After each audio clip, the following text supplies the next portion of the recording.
Nagkaisa ang Philippine National Police at ang Rotary Club of Manila sa pagsasagawa ng isang humanitarian mission upang maghatid ng tulong sa mga pamilyang apektado ng patuloy na banta ng pag-aalboruto ng Bulkang Mayon na kasalukuyang nasa Alert Level 3. Formal na inilunsad ng Rotary Club of Manila ang proyekto noong Hulyo 19 taong kasalukuyan sa Kamalig Baptist Evangelical Church sa Barangay Bungabong, Kamalig, Albay.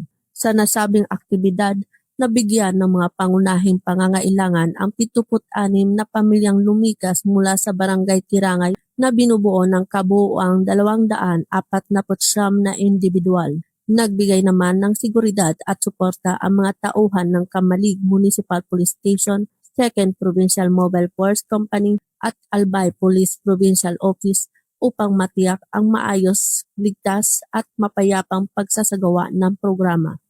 Ipinamalas ng humanitarian mission ang matibay na pagtutulungan ng Rotary Club of Manila at ng Philippine National Police sa paghahatid ng napapanahon at makataong serbisyo sa mga mamamayang nangangailangan. Patunay ito ng kanilang iisang layunin na mapangalagaan ang kapakanan ng mga evacuees at mapanatili ang kaligtasan, kaayusan at kapayapaan ng komunidad sa gitna ng banta ng pagputok ng Bulkang Mayon. Mula dito sa Police Regional Office 5, ako ang inyong PNN Correspondent, Police Corporal Doxy Charis Casasos, nagbabalita para sa Police News Network, alagad ng batas, tagataguyod ng Balitang Pulis, bagong PNP para sa bagong Pilipinas, serbisyong mabilis, tapat at nararamdaman.